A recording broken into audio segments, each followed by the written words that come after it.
Assalamualaikum warahmatullahi wabarakatuh. Waalaikumsalam warahmatullahi wabarakatuh. Warahmatullahi wabarakatuh. Selamat pagi hadirin peserta webinar sekalian. Sebelumnya perkenalkan, nama saya Dia Ayuni. Pada kesempatan kali ini saya sebagai moderator yang akan memandu jalannya diskusi dari pemaparan materi yang akan disampaikan oleh narasumber kita pada hari ini. Dalam webinar series on Temu Pakar pada hari ini, kita mengangkat tema aquatic therapy. Selain itu, kami juga menghadirkan pembicara yang pastinya keren banget dan juga memiliki spesialisasi di bidang tersebut. Pembicara untuk hari ini ada Bapak Bambang Trisnawianto. Beliau merupakan dosen di jurusan fisioterapi di Poltekkes Kemenkes Surakarta. Baik, langsung saja kita masuki acara selanjutnya yang merupakan acara inti yang ditunggu-tunggu, yaitu pemaparan materi yang akan disampaikan oleh Bapak Bambang Trisnawianto.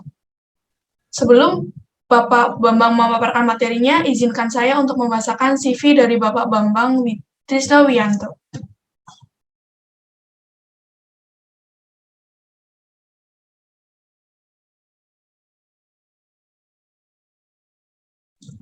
Oke, jadi Bapak Bambang memiliki nama lengkap Bambang Trisnawianto dengan gelar Doktor Fisioterapi, Sarjana Kesehatan Masyarakat, Magister Olahraga, Ahli Ilmu Faal Olahraga. Latar belakang pendidikan beliau mengambil S3 di Universitas Negeri Surabaya dengan program studi ilmu keolahragaan, lulus di tahun 2014. Bapak Bambang ini merupakan seorang dosen di Poltekkes Kemenkes Surakarta sebagai dosen di jurusan fisioterapi. Selanjutnya akan saya sampaikan, nanti Bapak Bambang bisa menyampaikan materinya yang akan diberi waktu 1 jam. Kemudian setelah pemaparan materi akan dibuka sesi tanya-jawab selama 15 menit. Selanjutnya untuk narasumber ada Bapak Bambang. Selamat pagi, Pak. Pagi Mbak. Ya, Mbak Yapinda, Mbak siapa ya? Namanya? Mbak Dia. Oh, Mbak Pak. Dia. Pagi Ya, Mbak Dia dan teman-teman. Assalamualaikum warahmatullahi wabarakatuh. Waalaikumsalam warahmatullahi wabarakatuh. Baik, Pak, untuk tidak berlama-lama lagi nih, saya persilakan Bapak Bambang untuk memaparkan materinya. Waktu dan tempat saya persilakan. Baik, terima kasih Mbak Dia. Bismillahirrahmanirrahim. Selamat pagi. Luar biasa, ini saya sempat tadi melihat ada Pak Masi Sitanggang, ini fisioterapi senior saya ini. Halo Pak Masi, wah luar biasa. Ada Bu Nino ini dari Bandung ini, wah luar biasa. Ini para senior-senior fisioterapi Mbak Dia, ya, dan teman-teman yang lain mungkin yang tidak sempat saya sebut satu persatu. Ini kita belajar bersama ya. Mohon izin saya menyampaikan materi ini sebetulnya materi lama sebetulnya ya, materi lama tetapi tidak pernah viral, tidak pernah diviralkan di Indonesia sehingga terkesan bahwa ini baru begitu ya, terkesan ini baru, bahkan beberapa rumah sakit sekarang mengembangkan pelayanan hidroterapi ya. Baik teman-teman sekalian, jadi mohon izin saya akan kita berdiskusi ya, kita berdiskusi lah istilahnya supaya lebih lebih enak didengar kalau pengajar atau narasumber terlalu tinggi ya. Jadi begini, ini gambaran saya untuk tangannya begitu tuh, ini adalah lambang akuatik, lambang air itu ya. Ini di rumah sakit di Lampung, di rumah sakit swasta memiliki kolam renang untuk pasien-pasien, pengembangan semua pelayanan keterapian fisik ya, keterapian fisik ada di Lampung ini dengan program aquatic therapy. Jadi begini teman-teman, aquatic therapy ini seperti halnya fisioterapi ya, ada pediatri ya, ada kasus anak-anak untuk program akuatik ya, jadi program akuatik untuk kasus di anak-anak seperti kelumpuhan otak atau cerebral palsy, untuk autism gitu ya, untuk Down syndrome, itu banyak sekali ya untuk akuatik. Kemudian untuk kasus-kasus muskuloskeletal seperti nyeri pinggang ya, kemudian seperti rematisme pada kedua lutut atau osteoartritis, itu ada program akuatiknya. Kemudian pada program neurologi ya, neuromuskular seperti misalnya post-stroke, kelumpuhan separuh atau hemiplegia, kemudian untuk paraplegia itu ada program untuk akuatik ya, seperti dengan Butterfly ring gitu kan. Kalau yang tadi untuk muskuloskeletal dengan menggunakan program misalnya water shiatsu, atau untuk anak-anak tadi yang disebut dengan program Haliwik gitu kan. Untuk sport ada Aichi, ada Tai Chi dan lain-lain. Itu banyak sekali. Jadi seperti layaknya fisioterapi. Fisioterapi ini kan ada fisioterapi anak-anak, fisioterapi muskuloskeletal, fisioterapi kardiovaskuler. Nah, begitu juga di akuatik ya. Jadi banyak program akuatik itu sesuai dengan kompetensinya. Jadi program akuatik ini bukan, sekali lagi ya, ini yang perlu digarisbawahi ya. Program akuatik ini bukan program latihan di darat yang dilakukan di air. Sekali lagi, nah ini yang penting untuk pengertian kita semua. Jadi akuatik ini bukan latihan di darat seperti di air. Jadi misalnya jongkok berdiri, lompat-lompat seperti di darat, kemudian itu dilakukan di air, salah ya. Sekali lagi saya ulangi, salah ya, bukan itu. Tetapi kita menggunakan fisika zat cair ya, bahwa zat cair dalam air yang banyak dalam satu kolam itu memiliki fisika zat cair ya. Ada hukum-hukum fisika di sana ya, seperti Archimedes, seperti hukum Pascal ya. Di sana ada hidrostatik, tuh hukumnya banyak sekali. Ada Bernoulli, ada buoyancy, itu yang kita gunakan untuk terapeutik gitu ya. Jadi jangan salah bahwa oh akuatik itu kan cuma latihan di darat yang dilakukan di air. Nah, itu memang yang karena belum tahu. Ya saya maklumi, enggak apa-apa. Gitu. Jadi latihan-latihan ini adalah latihan-latihan bagaimana. Contoh begini ya, disertasi saya adalah pengaruh latihan akuatik untuk mengembalikan fungsi post stroke gitu. Itu hasilnya 4 minggu lebih cepat, 4 minggu dibandingkan latihan di darat itu 4 bulan. Seperti latihan berdiri, Bapak Ibu tahu kalau post stroke orang lumpuh separuh itu untuk berdiri berapa lama? Untuk berjalan berapa lama? Jangankan berdiri, untuk berguling saja, untuk duduk saja butuh waktu. Kalau akuatik begitu pulang dari rumah sakit langsung diberdirikan di rumah sakit selama tanda-tanda vitalnya bagus, begitu, sehingga mampu untuk berdiri dengan hukum Pascal, gitu. Dengan hukum Pascal, pasien itu bisa berdiri, ya, tanpa bantuan banyak orang. Dengan hukum buoyancy, dia bisa mengangkat tangan dan tungkainya. Coba di darat, kapan dia bisa mengangkat tungkai, kapan dia bisa mengangkat lengan. Nah, begitu. Jadi disertasi saya menyebutkan menghasilkan itu ya. Jadi geral dokter saya. Jadi akuatik Pak Bambang dapat dari sertifikat mana? Gitu ya, banyak pertanyaan itu, Pak Bambang, akuatiknya sertifikat mana? Jadi saya menjawab, akuatik saya bukan sertifikat tapi ijazah, begitu ya. Jadi teman-teman yang mungkin menyaksikan dengan kompetensi akuatik itu saya tidak dapatkan dari ijazah, tetapi dari disertasi saya itu ya akuatik, begitu ya. Jadi dari ijazah, begitu. Bahkan saya sudah menggandeng BNSP, Badan Nasional Sertifikasi Profesi di sana ya. Jadi saya menggandeng BNSP ini memberikan sertifikat ya. Kalau Bapak Ibu pengen menjadi hidroterapis, saya memberi kasih sertifikat gitu ya dengan BNSP, begitu. Jadi bukan saya mencari sertifikat, tapi saya berikan sertifikat pada Bapak Ibu yang menguasai kompetensi hidroterapis, insya Allah ya. Kapan nanti kita berkursus gitu ya, workshop begitu ya, pelatihan begitu ya. Nanti programnya banyak, misalnya Haliwik 3 hari. Ya, minimal tuh 3 hari, paling nggak seminggu itu Haliwik. Kemudian Batragas begitu ya, lama itu. Kemudian nanti ada Watsu, Water Shiatsu, kemudian ada Aichi, kemudian ada Tai Chi, gitu ya. Itu banyak sekali ya. Jadi nggak asal berenang begitu ya. Jadi bukan berenang.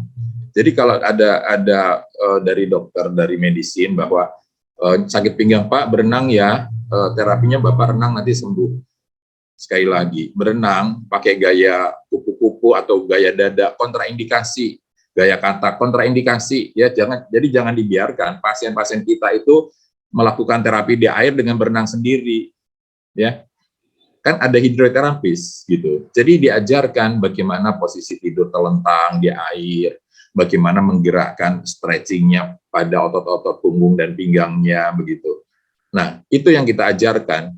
Jadi programnya memang aquatic terapi, bukan berenang. Berenang itu bagaimana melompat atau meloncat, bagaimana mengambil nafas, bagaimana menggerakkan kaki, bagaimana menggerakkan tangan, seperti Bu Nino lakukan itu. Sering sekali Bu Nino itu sekali membuat statusnya itu pas berenang. Nah, itu berenang gitu ya. Bukan terapi akuatik. Kalau terapi akuatik itu tadi bagaimana sih kemampuan untuk berdiri, berjalan, berguling, melompat, begitu ya. Jadi banyak sekali program-program yang bisa kita ajarkan di akuatik gitu ya. Akuatik ini merupakan salah satu kompetensi dari hidro ya. Kalau di fisioterapi namanya hidroterapi. Hidroterapi kan ada parafin bath, ada kompres dingin, ada krioterapi, betul ya Pak ya? Fisioterapi di hidroterapi itu ya, ada hot pack, ada cold pack, dan akuatik tidak pernah. Sekali lagi, akuatik tidak pernah diajarkan gitu. Nah, silahkan akuatik besok apakah bagian dari fisioterapi atau bukan. Karena peserta kursus saya di BNSP menjadi hidroterapis, itu pesertanya bukan hanya fisioterapis. Gitu. Ada okupasi terapi, ada perawat, bahkan ada bidan, ada sarjana olahraga, ada masyarakat umum.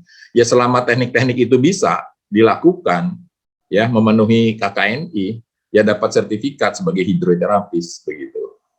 Ya, karena saya melihat kurikulumnya di fisioterapi, hidroterapi tidak ada aquatic terapi begitu. Dan saya membuat suatu bentuk pendidikan berupa AHE, Aquatic Health Education, yang isinya tadi ya beberapa program di air. Kemudian saya menggandeng BNSP yang memberikan sertifikat hidroterapis nanti adalah BNSP. Gitu ya Bapak Ibu, jadi ini sebagai pendahuluan. Nanti insya Allah Yapindo nih, Yapindo bisa mengendorse atau meng-create kegiatan. Banyak peserta yang meminta saya, Pak, bagaimana hidroterapis untuk program ini, monggo silahkan, itu nanti yang akan datang ya. Ini pendahuluan saya bahwa hidroterapis ini banyak sekali ya. Banyak sekali program-programnya. Bahkan kalau bisa dari beberapa stakeholder fisioterapi atau keterapian fisik nanti belajar hidroterapinya di Indonesia, ya di Indonesia begitu. Bahkan saya pernah pada tahun 2014, ya 2014 itu mengadakan pelatihan hidroterapi ini para dokter rehab dari rumah sakit di Jakarta, ada 12 orang itu ikut kursus saya, gitu, dokter rehab ya ikut. Akun monggo ya kalau misalnya teman-teman fisioterapi ingin mengembangkan, silahkan. Nanti kita saling berdiskusi. Kontennya apa aja sih Pak, gitu kan? Jadi artinya dipertanyakan nanti kontennya apa saja yang kita bisa pelajari. Ini kemarin saya baru saja nggak 1 minggu yang lalu mengisi pada mahasiswa pasca sarjana S2 dan S3 ya ilmu keolahragaan. Mereka juga ingin tahu, ingin bisa bagaimana sih Pak teknik relaksasi di akuatik gitu, teknik relaksasi otot ya, teknik relaksasi otot secara general. Nah, ini mahasiswa pasca sarjana. Ya, tidak ada halangan bagi saya untuk thalabul ilmiah, tidak ada halangan bagi saya untuk menyebarkan keilmuan yang saya dapatkan selama kuliah. Ya, siapa saja pesertanya, it's okay. Nah, nanti yang kita jelaskan outline-nya adalah aquatic therapy itu apa, fisika air itu apa, efek fisiologis dari tubuh kita akibat dari latihan di air itu seperti apa, kemudian program akuatik apa saja, kemudian device akuatik ini yang penting yang dimiliki sebagai standar. Kita sebagai hidroterapis harus memiliki device yang standar ya. Bapak Ibu, adik-adik, teman-teman bisa melihat pakaiannya semua itu pakaian yang tertutup gitu.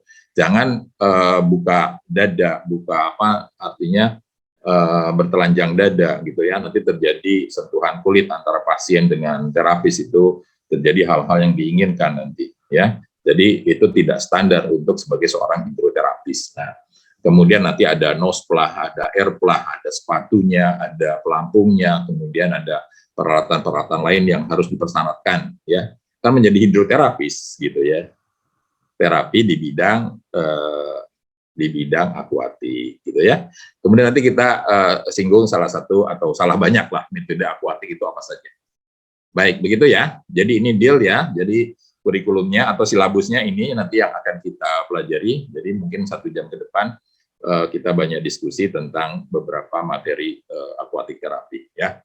Dan saya yang menjadi viral itu adalah di Ciater itu dengan ada namanya dari Pak Teguh di BNSP itu, yaitu kita belajar yang sudah menjadi standar itu di sana ya. Di sana di teater itu ada satu area untuk atlet-atlet, para atlet itu kalau sudah bermain atau sedang bermain atau maintenance fisiknya itu di teater dengan program hidroterapi. Itu peralatannya sudah internasional kelas begitu ya, sudah standar internasional.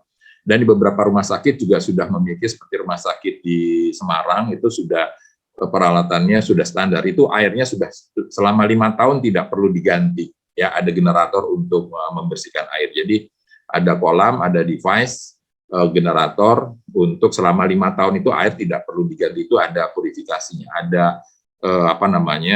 penjernihan air, ada pembersihan bakteri dan lain-lain, sehingga selama 5 tahun itu air nggak perlu diganti itu ya peralatannya. Nanti bila perlu bisa saya hubungkan dengan stakeholder-nya begitu.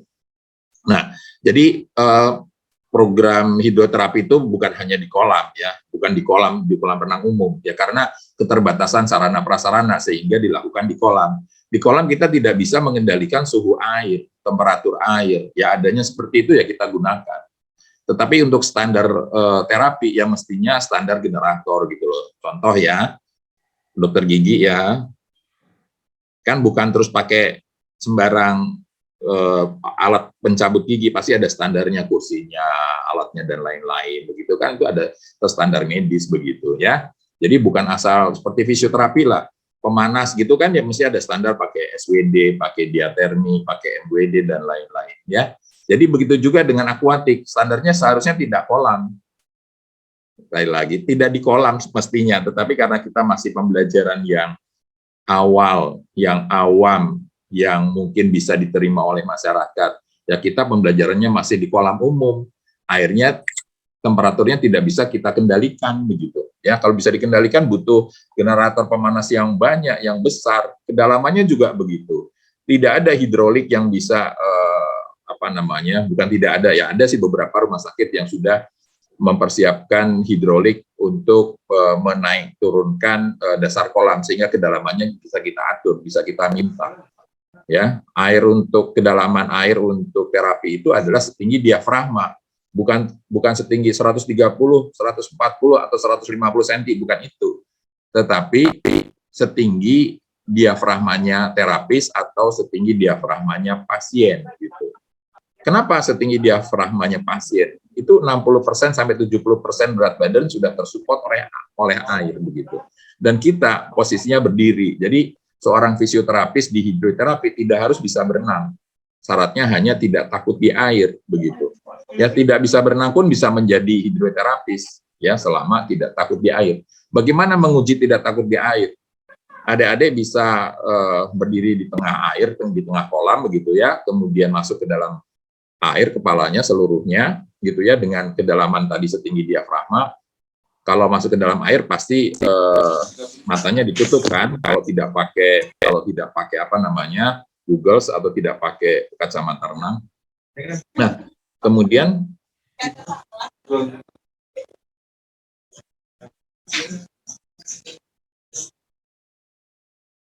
oke, sudah bisa quiet? Oke.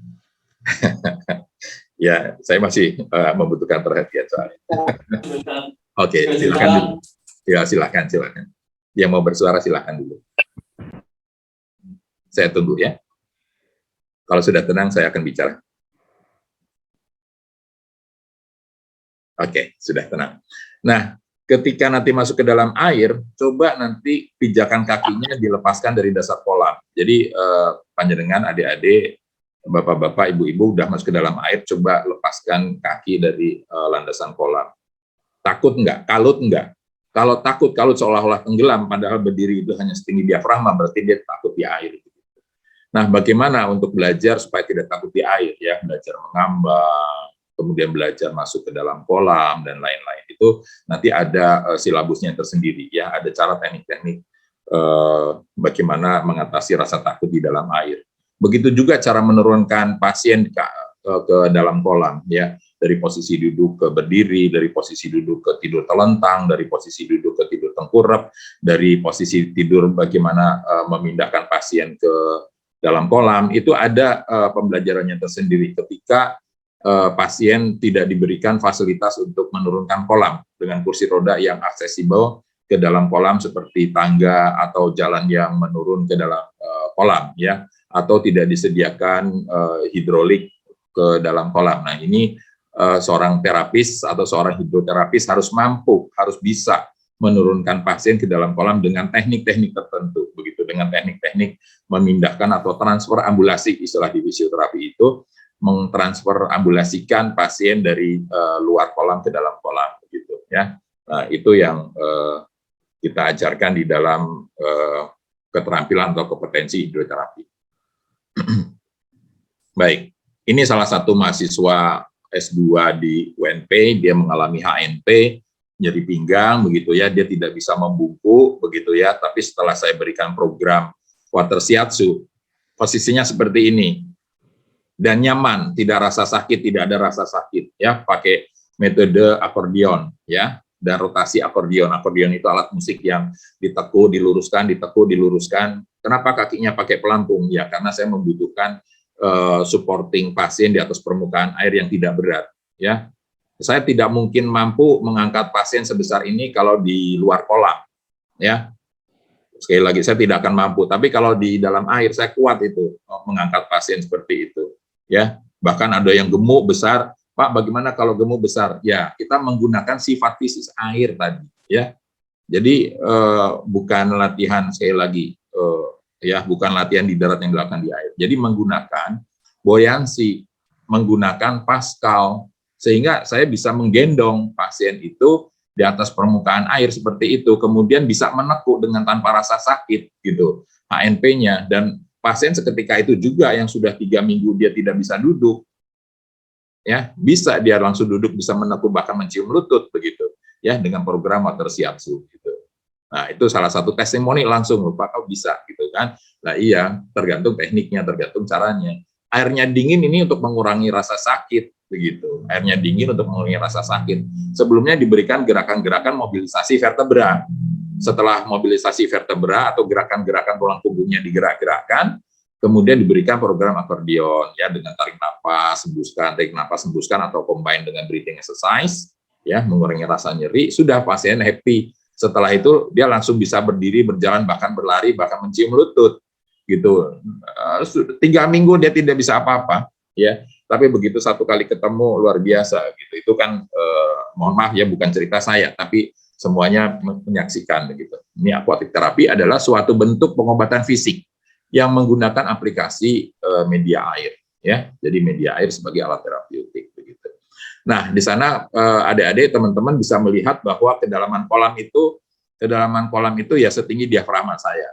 Kemudian dilihat itu di sana yang ada merah-merahnya, ini tidak standar untuk lokasi atau area terapi. Karena apa? Permukaan kolam dengan permukaan lantai di atas kolam itu terlalu tinggi, sehingga untuk menurunkan pasien ini membutuhkan effort dan banyak celakanya, banyak bahayanya, banyak resikonya. Ya, jadi menurunkan pasien itu akan beresiko manakala ada jeda antara daratan dengan permukaan air. Ya, jadi syarat kolam itu permukaan air harus sama dengan permukaan daratan di atas, gitu. Ya, sehingga menurunkan pasien itu lebih mudah, ya, tidak banyak risiko. Nah, begitu. Jadi ada beberapa persyaratan khusus ketika kolam itu digunakan sebagai media terapi, ya. Nah, jadi memang ada peralatan yang standar, bukan sembarang di kolam, begitu ya. Tapi kalau memang tidak ada di kolam, oke, boleh, ya. Nanti kita ajarkan, nah, seperti itu. Jadi tidak ada akarotan terjadi, gitu ya. Baik, teman-teman, ini fisika air. Nah, fisika air itu gambarnya adalah ada ban dalam mobil. Iya, ban dalam mobil kita gunakan untuk pelampung, ya. Ini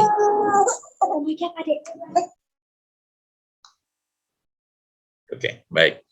Ini untuk program Batragas, ya, untuk program Batragas. Jadi ada pelampung yang dipasangkan di badan sehingga pasien safety, aman, ya. Pasien dipastikan aman, dan jangan hidroterapi dilakukan sendiri oleh pasiennya. Sekali lagi, ya, kalau Bapak Ibu sebagai terapis nih, kemudian diberikan program akuatik atau hidroterapi di dalam air, di dalam kolam, kemudian suruh latihan sendiri, Pak, mohon maaf, jangan, ya. risikonya banyak, bahaya. Jadi satu terapis, satu pasien gitu loh. Pengobatan ini kalau secara finansial mahal ya, jangan selain mahal juga berbahaya. Jadi satu terapis itu ya satu pasien bertanggung jawab ya. Ya paling lama 30 menit ya. Kalau misalnya memang masih bisa sampai 45 menit lah ya. Jadi 30 menit itu sudah cukup ya. Jadi mulai dari awal sampai akhir, Pak, pasien saya banyak, ya diatur bagaimana caranya gitu. Ya sehingga pasiennya memang satu pasien satu terapis ya. Kemudian minimal komunikasi verbal ya, menggunakan nose plah sama air plah. Kemudian tungkainya itu diberikan pelampung supaya kita mudah memposisikan pasien di atas permukaan. Ya sudah, kalau sudah seperti ini posisinya, silahkan Bapak Ibu mau treatment yang mana, lehernya, bahunya, pinggangnya, kakinya, badannya, silahkan. Nah, sehingga kita betul-betul menggunakan media air sebagai alat terapi gitu ya. Jadi fisika dasar yang kita bisa gunakan adalah tekanan hidrostatiknya, turbulensi air ini adalah gelombang air ya, kemudian kepadatannya, densitasnya. Jadi kalau mau latihan kekuatan, Bapak Ibu, untuk mengukur densitas, Bapak Ibu bisa, kalau kepala Bapak Ibu masukkan ke dalam permukaan air ya, jadi permukaan air Bapak Ibu masukkan saja. Mungkin desakan di telinga tidak seberapa. Kalau Bapak Ibu kepalanya langsung dimasukkan mendekati dasar kolam, itu ada desakan dari lingkungan air itu ke dalam telinga kita, itu lebih padat, lebih kencang gitu ya. Nah, sehingga untuk latihan penguatan juga begitu ya. Artinya kalau gerakan-gerakan dilakukan di atas permukaan air dengan di dalam air, ini akan lebih membutuhkan kontraksi otot yang lebih banyak. Kemudian temperatur, Bapak Ibu, temperatur air baik dingin maupun panas bisa semua digunakan ya. Artinya bisa digunakan tergantung tujuannya. Kalau relaksasi ya jangan dingin Bapak Ibu ya, teman-teman, adik-adik. Tapi kalau untuk relaksasi ya pakai air hangat ya. Untuk kontraksi otot ya pakai air dingin. Untuk mengurangi nyeri ya pakai air dingin, seperti pemain sepak bola yang U19 itu setelah sepak bola pakai berendam air dingin atau air es itu ya untuk mengurangi bukan untuk relaksasi tapi untuk mengurangi nyeri, sehingga dia bisa lagi untuk kontraksi ototnya, bisa memelihara kontraksi ototnya gitu ya, lebih baik. Nah, kemudian buoyancy itu adalah gaya apung ya. Jadi berlawanan dengan gravitasi. Kenapa gak? Baik. Jadi dengan adanya gaya buoyancy, pasien kita ya ini dengan mudah untuk menggerakkan badannya, menggerakkan tungkainya yang lemah, yang layu ini di dalam air. Jadi berat badan Bapak Ibu kalau berendam setinggi leher itu berat badannya terkurangi 90-95%.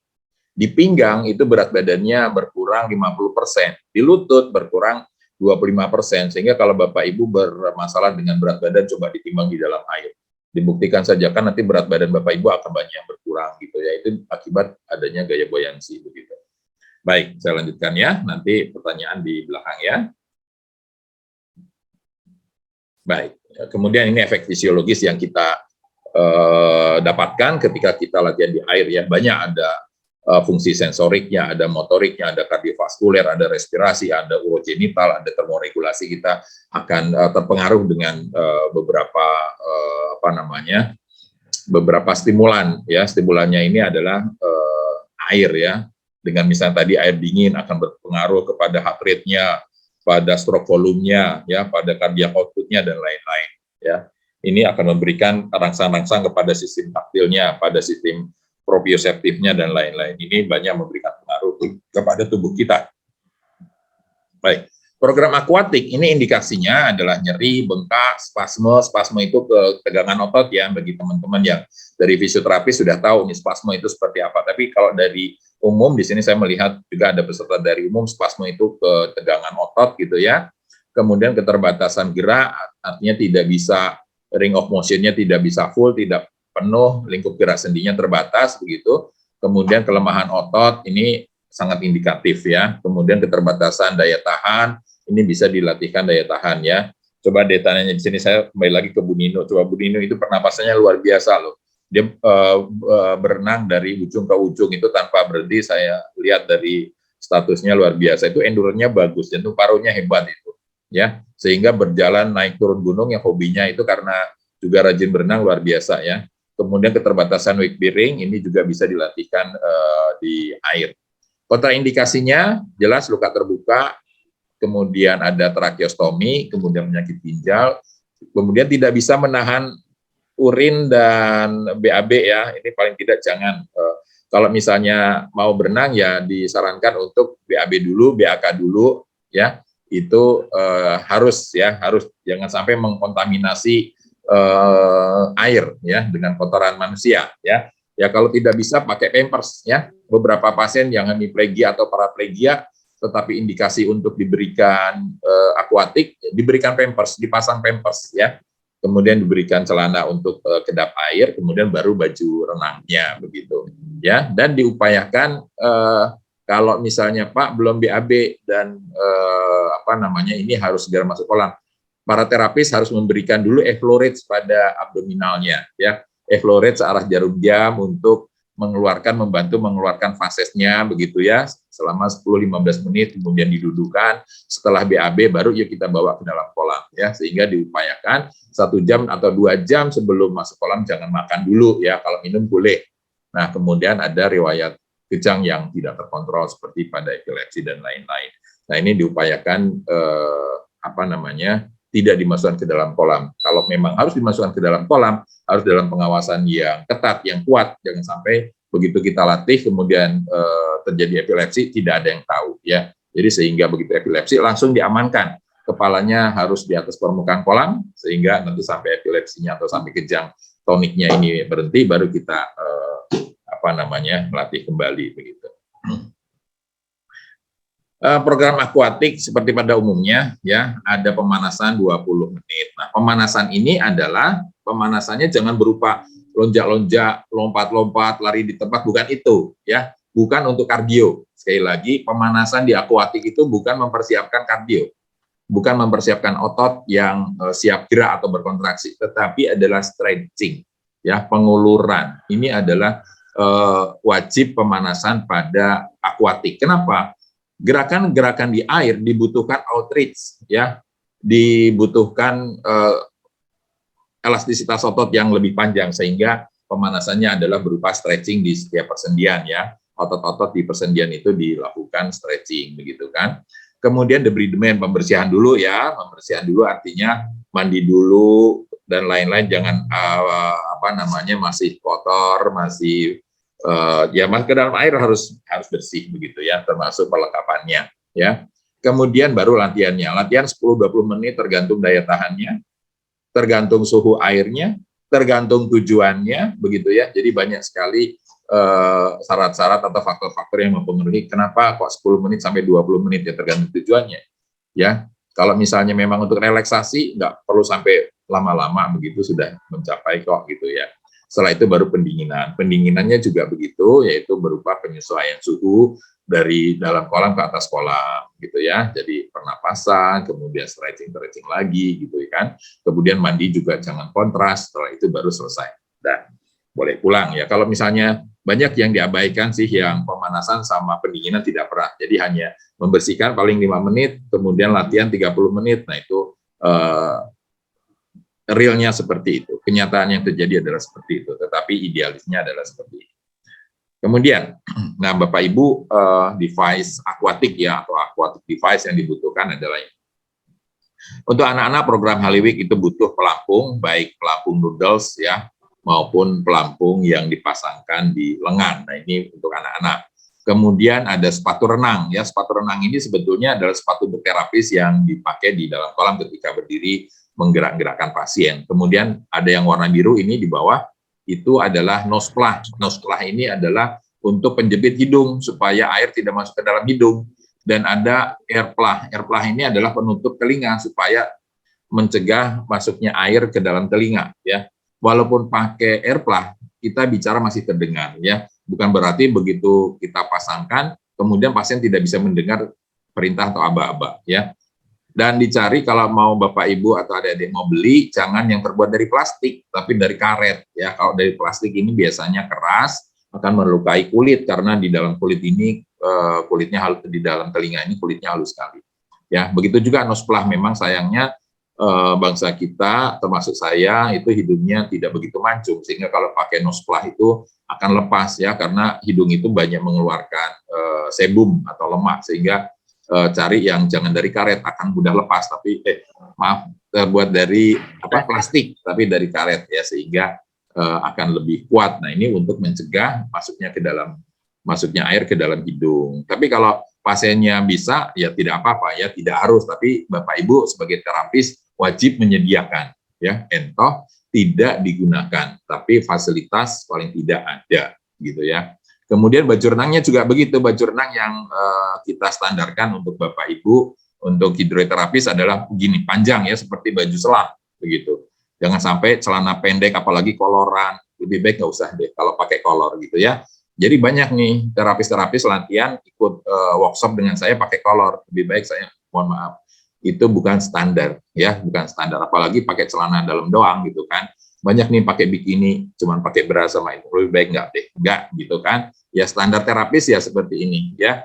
Kemudian boleh pakai cup atau penutup rambut itu silahkan ya, tapi tidak diwajibkan. Yang wajib adalah bajunya ya. Yang wajib itu pasti bajunya, kemudian tadi nosplah, airplah, kemudian pelampung. Pelampungnya bukan pelampung safety untuk di laut ya, bukan untuk di pesawat terbang itu ada pelampung seperti itu, bukan itu. Kemudian di kapal laut yang bukan itu ya, itu kan untuk safety, ya untuk life safety gitu. Tapi kalau untuk yang terapi pelampungnya ya pelampung tadi, ban dalam boleh, ban dalam mobil ya, ban dalam mobil, kemudian pelampung yang ditiup ini boleh gitu ya. Jadi bukan pelampung yang seperti safety guard itu. Nah, kemudian programnya apa saja? Metode akuatik yang perlu dikuasai oleh teman-teman hidroterapis adalah ini, ya. Kalau cryoterapi itu di hidroterapi ya. Pertama, joint mobility in Hubbard tank itu latihan ya. Kalau cryoterapi saya abaikan ya, karena cryoterapi ini hanya berendam di es ya, berendam di air dingin. Itu cryoterapi. Kalau sekarang sudah dibuat alatnya dengan semprotan uap dingin gitu kan, semprot uap dingin. Tapi sejarahnya cryoterapi ini adalah mandi dengan es, itu seperti berendam di salju gitu, itu adalah cryoterapi ya. Tapi sekarang sudah dimodifikasi dengan menggunakan, bisa dibawa ke klinik, artinya bisa dilakukan di atas tempat tidur. Kemudian joint mobility in Hubbard tank itu latihan-latihan gerak sendi dengan menggunakan kolam renang yang ditaruh di klinik atau di kamar ya. Jadi bentuknya kecil gitu, Hubbard tank ya. Nanti ada gambarnya insya Allah. Kemudian water shiatsu adalah pemijatan di air, pemijatannya dengan tidak menggunakan tangan tapi menggunakan air. Kita hanya menggerak-gerakkan pasien. Floating rest ini adalah mengambang di permukaan air ya. Kemudian ada program Haliwik, ada program Batragas, ada program IG, dan ada program Backup ya. Baik, kita kupas satu persatu. Nah, cryoterapi seperti ini ya, sejarahnya cryoterapi berendam di bak gitu ya, atau di tabung yang diisi uap air dingin ya, atau air es gitu ya, berendam di sana. Untuk apa? Untuk biasanya mengurangi nyeri gitu kan, untuk mempercepat mengurangi odem ya, ini akan lebih berdampak lebih cepat ya. Metode aplikasinya pakai bisa ice pack, bisa pakai spray yang saat ini ada ya. Nah, kalau cryoterapi ini biasanya immersion ya, berendam dengan air dingin ya. Kemudian ada juga dengan dikombin dengan es massage ya. Durasinya berapa lama? Maksimal biasanya 10 menit ya, sudah dingin sekali. Nah, sekarang melihat model ini mengadop lagi dari modelnya Jepang ya, dengan jacuzzi ya. Jacuzzi ini mandi 1 menit di air dingin, kemudian naik, kemudian 1 menit di air hangat, kemudian bergantian ya. Bergantian ini namanya jacuzzi, antara air hangat, air dingin, air hangat, air dingin. Ini untuk relaksasi otot ya. Nah, ini teman-teman, adik-adik yang disebut dengan Hubbard tank. Jadi latihan mobilisasi persendian ini di dalam kolam ya, terapisnya bisa di luar kolam ya. Ini alatnya zaman dulu seperti ini ya, dari galvalum ini. Tetapi sekarang sudah ada yang modern dari plastik gitu ya, dari bahan seperti karbon begitu ya. Jadi lebih ringan tapi lebih kuat. Pastinya di dalam Hubbard tank, kemudian ada penutupnya ya. Jadi ada Hubbard tank yang saat ini lebih modern. Nah, ini kalau Pak Maksis Tanggang ini pernah tahu ini di YPAC dulu pengobatannya latihan mobilisasi exercise-nya untuk pasien-pasien yang membutuhkan gerak pos polio, cedera polsi, pos operasi ortopedi, ini latihannya dengan Haber Tank seperti ini. Nah, ini yang disebut dengan floating rest, Bapak Ibu, ya. Berendam, tetapi berendamnya adalah tidur telentang, airnya mestinya hangat, tidak dingin, ya. Nah, inilah yang sulit untuk memelihara, Pak, tidur itu 10 menit. Bapak Ibu kalau punya air hangat, 5 menit aja udah dingin, jadi bukan berakhir dengan dinginnya air gitu kan. Nah, tetapi bagaimana memelihara kehangatan selama 10 menit, maksudnya kehangatan air ya. Nah, itu butuh generator yang bisa mempertahankan suhu air selama 10 menit ya. Kalau misalnya Pak, boleh nggak 20 menit ya, silakan saja kalau itu kesepakatan dengan pasien. Paling tidak 10 menit ini sudah membuat rileks seluruh tubuhnya. Nah, ya memang sulit untuk bisa mengambang seperti ini ya. Jadi ini dasar kolam tidak menempel di pada tubuh pasien. Nah, jadi kita ajarkan bagaimana pasien ini bisa tidur telentang tanpa pelampung. Kalaupun pakai pelampung, cukup pelampungnya hanya di pergelangan kaki gitu. Karena apa? Kepala itu pasti ada posisinya di atas tubuh. Sekali lagi, kepala itu ketika di dalam air pasti tersangga oleh tubuh yang berongga. Rongga itu ada di mana? Yaitu di dada dan di abdomen. Nah, untuk pelvic ke bawah, tungkai itu tidak ada rongga sehingga dia tenggelam. Nah, yang tenggelam itulah diberikan pelampung begitu. Ya, tangan juga begitu, tangan bisa tenggelam sehingga tangan ini bisa terbawa atau tetap di atas permukaan air kalau kita abduksikan ya, kita rentangkan begitu, kita rentangkan kiri kanan ini akan lebih mudah. Nah, sehingga kalau Bapak Ibu melihat dari ini, Pak, berarti ukuran kolam yang dipersyaratkan berapa meter kali berapa meter? Ya, Bapak Ibu bisa melihat kalau ukuran panjang yang tubuh pasien itu adalah 1,6, 1,8, berarti Bapak Ibu dipersyaratkan minimal itu 3 kali 3 keluasan kolam ya, 9 meter persegi. 3 kali 3 itu adalah standar minimal. Standar minimal ini adalah posisi pasien tidur kemudian diputarkan, artinya diameternya itu ya 1,5 meter kali 2 itu berarti kan 3. Itu aja sudah ngepas sekali ya. Jadi kalau Bapak Ibu punya kolam cuma 2 kali 2 ya Bapak Ibu nggak bisa posisi tidur terlentang seperti ini. Sehingga 3 kali 3 itu diharapkan bisa posisi seperti ini ya. Jadi tadi ada standar temperatur air, ada standar ukuran kolam, ada standar ketinggian air terhadap permukaan kolam dan lain-lain itu harus dipersyaratkan di hidroterapis ya, di hidroterapi. Jadi pelayanan hidroterapi punya standar bentuk kolam yang diperuntukkan untuk pasien gitu. Nah, ini water shiatsu. Water shiatsu posisinya seperti ini, posisinya tidur terlentang di atas permukaan air, pakai air plah, nose plah, kemudian pasiennya kalau bisa ya, pasiennya kalau bisa juga bajunya seperti bajunya terapi seperti ini, karena kita akan melihat seluruh bagian tubuhnya pasien ya. Nah, kemudian kita menggerak-gerakkan di atas permukaan air ya. Nanti suatu ketika kita workshop bersama ya, bagaimana mengajarkan water shiatsu kepada pasien atau kepada terapisnya dulu sebelum kepada pasien ya. Ini untuk mengurangi nyeri pinggang, untuk pengeluaran pada CRS ya, cervical root syndrome, untuk nyeri pada bahu ya. Ini sangat bermanfaat untuk pasien-pasien yang mengalami muskuloskeletal syndrome. Kemudian Haliwik ini pada anak-anak ya.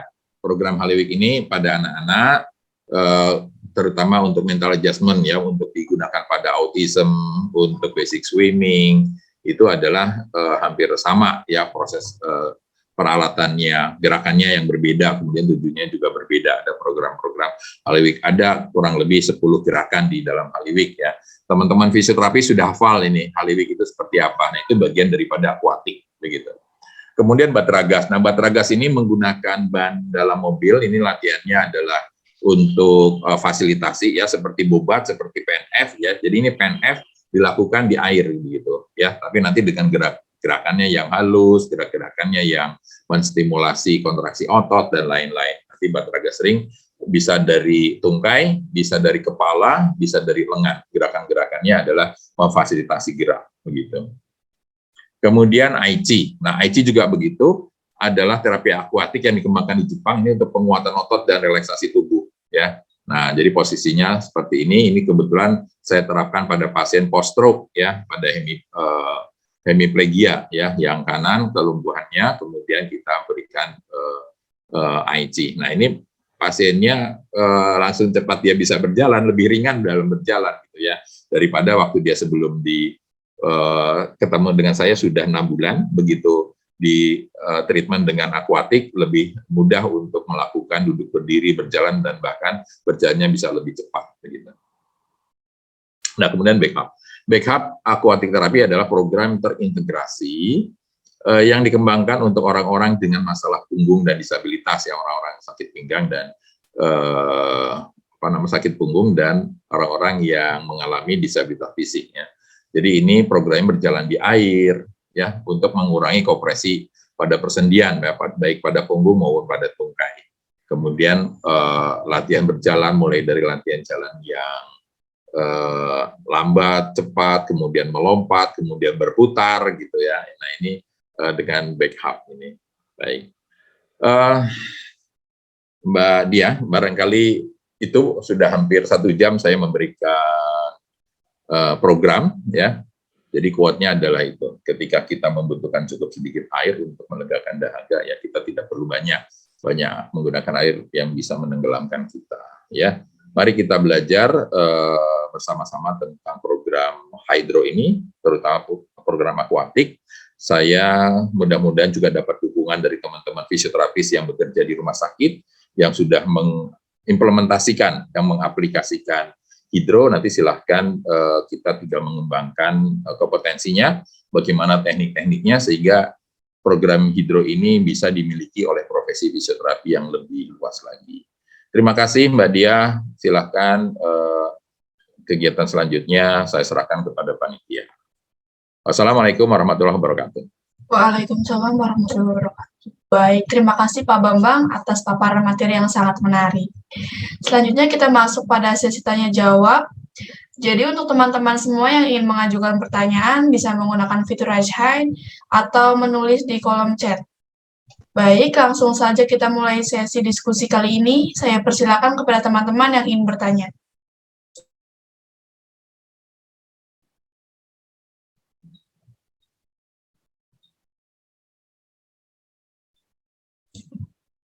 Baik, ada Bu Rindu. Boleh open mic, Ibu.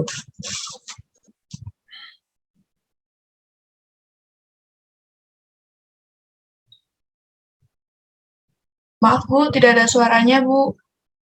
Masih di mute gitu, Bu Nino. Ya.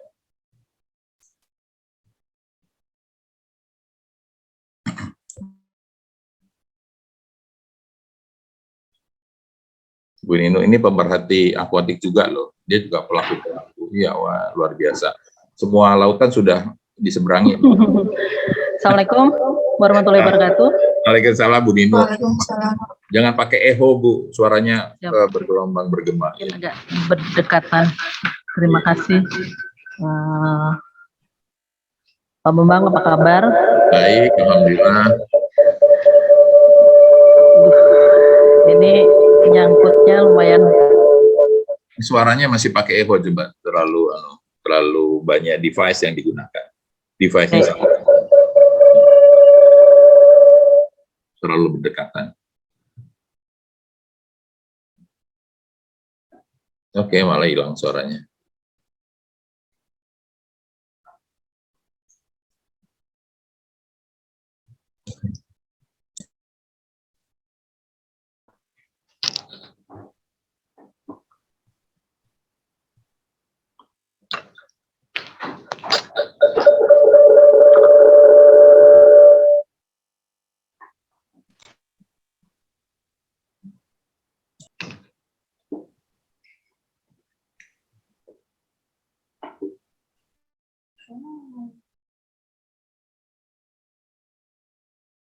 Tidak masuk suaranya.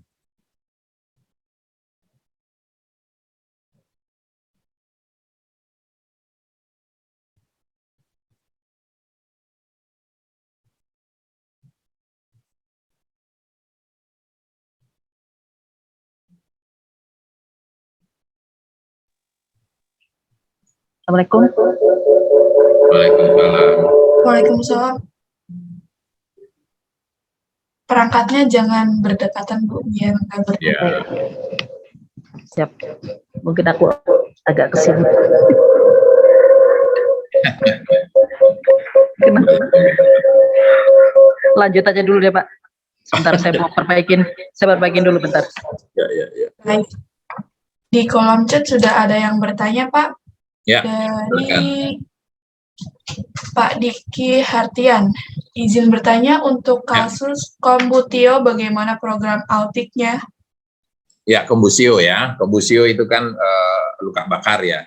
Jadi kalau misalnya luka bakar kering itu nggak masalah, Pak. Jadi kalau misalnya mau ditambahkan untuk penguluran ya, program-program penguluran, tapi kalau ada luka terbuka yang masih basah ya mestinya kontraindikatif ya. Karena ini akuatik ya, bukan hidro. Bukan hidro yang bisa mengurangi nyeri pakai uap air yang disemprotkan, itu bukan. Tapi ini adalah program akuatik. Saya sudah menyampaikan bahwa luka terbuka sebaiknya tidak dilakukan. Kita tidak tahu sterilisasi air ini terhadap luka terbuka bagaimana. Bukannya sembuh kombusionya, tapi nanti malah menjadi infeksius gitu. Saya kira kalau masih luka terbuka itu tidak dilakukan ya. Tetapi kalau sudah kering kemudian terjadi hambatan, nah ini kan hambatan-hambatannya bisa dilatihkan dengan cara penguluran ya. Penguluran lebih baik kalau misalnya dilakukan mengurangi rasa nyeri dulu, baru penguluran dengan manual perlahan-lahan begitu kan. Itu bisa dilakukan, tapi sebatas mana itu akan menimbulkan nyeri sehingga tidak akan semaksimal mungkin. Jadi saya katakan bahwa tidak ada terapi yang lebih baik. Yang terbaik itu tidak ada. Biasanya terapi itu combine ya. Kalau memang kombusionya kontraktur otot itu sudah artinya maksimal ya sudah, jalan satu-satunya adalah operasi untuk lengthening gitu, pemanjangan organ. Ya, jadi tidak bisa dipaksakan bahwa kombusio yang sudah kontraktur kemudian dihidro akan terjadi penguluran. Dia akan punya kapasitas penguluran jaringan tersendiri gitu. Jadi silahkan Pak Diki bisa melihat bahwa ini masih bisa dipanjangkan atau tidak. Nah, dalam kondisi-kondisi yang normal, kondisi otot yang tidak mengalami luka masih bisa diperpanjang semaksimal mungkin kan begitu. Tetapi kalau yang kombusio akan merangsang proprioseptif nyeri di permukaan otot begitu. Itu jawaban saya. Bagaimana Pak Diki atas penjelasan dari Pak Bambang? Apakah sudah cukup jelas? Terima kasih Pak Bambang. Ya, sama-sama Pak Diki. Ya. Baik, untuk pertanyaan selanjutnya. Apakah masih mengganggu, Mbak? Mohon izin. Tanya. Sudah lancar, sudah bersih, clear. Oke. Assalamualaikum warahmatullahi wabarakatuh. Waalaikumsalam. Pak Bambang, apa kabar? Baik. Sehat selalu. Amin. Izin bertanya ini. Ya. Secara efek fisiologis dari hidroterapi itu mungkin dengan bantuan tekanan daya apung yang tadi Bapak sampaikan, memungkinkan pasien itu berlatih dengan beban minimal pada sendinya sehingga mungkin resiko untuk kerusakan lebih lanjutnya tidak terjadi. Nah, ini yang saya tanyakan, terkadang ada pasien yang dia bertanya, sehabis dia melakukan hidroterapi itu malah justru malam itu sakit sekali. Satu. Terus yang keduanya malah seperti hiperrelaksasi, jadi malah susah tidur, Pak. Nah, itu sebenarnya apa yang terjadi ya, Pak ya? Terima kasih Pak Bambang. Baik, Bu Nino, ini luar biasa pertanyaannya, ini lebih ke private ya. Jadi nanti pertanyaan-pertanyaan yang bersifat private japri saja. Tapi kalau yang ini kan kita mau program akuatik nih, tidak kasus nih. Kasus-kasus nanti mendistract yang lain menjadi konsultasi. Kalau konsultasi jangan di sini, nanti sendiri ya. Ini program dulu, program akuatik secara umum. Nanti Bu Nino kan punya nomor saya. Ya Pak, baik Pak. Ya, nanti secara kasuistik, ya secara kasus nanti menghubungi saya. Tapi untuk hari ini kita program untuk akuatik dulu secara general gitu. Baik Pak. Terima kasih. Tidak konsultasi ya, isinya yang lainnya juga tidak konsultasi. Oke, baik. Silakan. Lanjut Pak. Oke, terima kasih Bu Nino. Mohon maaf. Oke, Nuhun, matur suwun. sama-sama. Baik, Pak, ini masih ada pertanyaan di kolom chat dari Kak Destianingsi. Apakah aquaterapik bisa dipakai untuk pasien dengan asam urat tinggi? Silakan Pak untuk Baik. menjawabnya. Bu Destianingsih ya, jadi pertanyaannya mungkin kita akan bertukar, lebih baik jangan bisa ya. Jadi Pak bisa nggak untuk stroke, Pak bisa nggak untuk asam urat, Pak bisa nggak untuk ini, semua terapi apapun bisa. Pak boleh bisa nggak latihan asam urat tinggi dengan latihan jalan? Bisa. Ya kalau pertanyaannya bisa, bisa. Nah, jadi yang lebih tepat itu Pak apa dampaknya, apa pengaruhnya, gitu loh. Kalau bisa ya bisa, gitu ya. Jadi yang tepat ini kira-kira untuk latihan akuatik untuk mengurangi asam urat, trigliserid seperti apa, misalnya seperti itu, ya. Jadi kalau masalah bisa, tapi kalau masalah dampak bahwa trigliserid itu harus diuraikan dengan aktivitas gerak, nah paling tidak penguraian trigliserid itu dengan pergerakan itu akan lebih terurai di dalam energinya, begitu. Nah sehingga berdampak terhadap itu. Kalau masalah bisa, jelas bisa. Jadi yang lebih tepat adalah dampaknya apa, begitu ya. Biasanya memang trigliserid yang sudah terlampau tinggi harus dibantu dengan obat-obatan, ya. Jadi kapasitas fisiknya, gangguan gerakannya, gitu kan ya, nyeri-nyerinya kepada saat ketika berjalan kok gampang capek, kemudian gampang letih, kemudian gampang nyeri. Nah, itu yang ditanyakan, begitu. Bagaimana cara menguranginya? Kalau masalah apakah bisa? Bisa, ya. Asam uratnya nanti turun atau tidak? Nah, saya belum tahu, ya, asam uratnya. Tapi kalau gangguan fisiknya akibat asam urat, nah, ya, jadi ada akibat asam urat, kemudian timbul gangguan fisik. Nah, gangguan fisik itulah yang akan kita kurangi dengan terapi akuatik ini.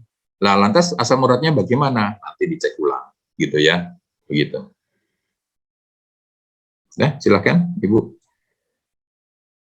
Bagaimana untuk Kak Destianingsih? Apakah sudah jelas jawaban dari Bapak Bambang? Jelas Kak, terima kasih.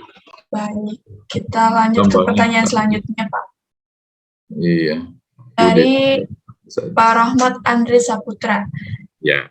Izin bertanya mengenai apakah akuatik terapi dapat digunakan untuk anak berkebutuhan khusus? Baik, terima kasih Pak Rahmat. Mbak Diah ini izin menjawab ya. Jadi berkebutuhan khusus ini nama global ya. Berkebutuhan khusus yang mana? Kan berkebutuhan khusus itu banyak. Autis kebutuhan khusus, cerebral palsy kebutuhan khusus, Down syndrome kebutuhan khusus. Ya, kalau masalah berkebutuhan khusus bisa diberikan semuanya, tergantung tujuannya. Misalnya autism untuk melatih latihan konsentrasi. Yuk, bagaimana melatih konsentrasi pada autism? Misalnya diajak masuk ke dalam air bersama-sama dengan hitungan 1, 2, 3. Nah, diberikan kesempatan si penderita penyandang autism ini untuk dia merasakan bagaimana dia menahan napas ketika dia masuk ke dalam air, belajar konsentrasi, begitu.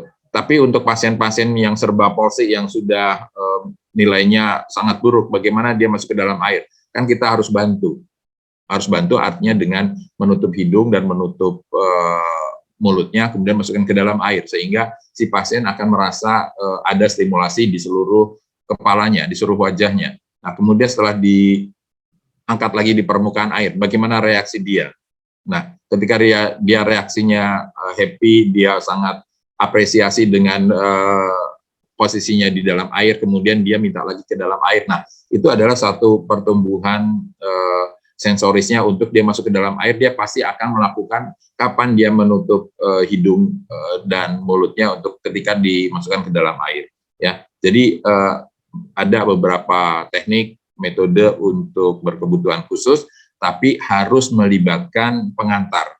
Ya, pengantarnya siapa? Atau orang tuanya, atau terapisnya harus close ya, tidak boleh dianukan sendiri ya, dihidrokan sendiri. Jadi harus betul-betul didampingi ya. Kemudian teknik-teknik gerakannya. Teknik-teknik gerakannya karena program fisioterapi pada anak-anak disabilitas adalah melakukan memperbaiki gerak dan fungsi, ya, gerak dan fungsi, bukan autismnya, bukan Down syndrome-nya, bukan, tetapi gerak dan fungsinya dikembangkan. Nah, dengan pengembangan gerak dan fungsi, nanti mudah-mudahan ada gerakan fungsi-fungsi sensoris akan bertumbuh, begitu. Kenapa bertumbuh? Karena setiap latihan fisik ini akan memberikan plastisitas di otaknya, akan memberikan sinap-sinap baru di sel otaknya, sehingga perkembangan fungsi sensorisnya, perkembangan fungsi geraknya ini akan tumbuh dengan baik, gitu ya, karena adanya exercise, adanya latihan fisik yang memacu daripada plastisitas di otaknya, begitu, Pak Rohmat. Demikian, Mbak Dia. Baik, Pak. Terima kasih. Bagaimana Pak Rohmat atas jawaban dari Pak Bambang?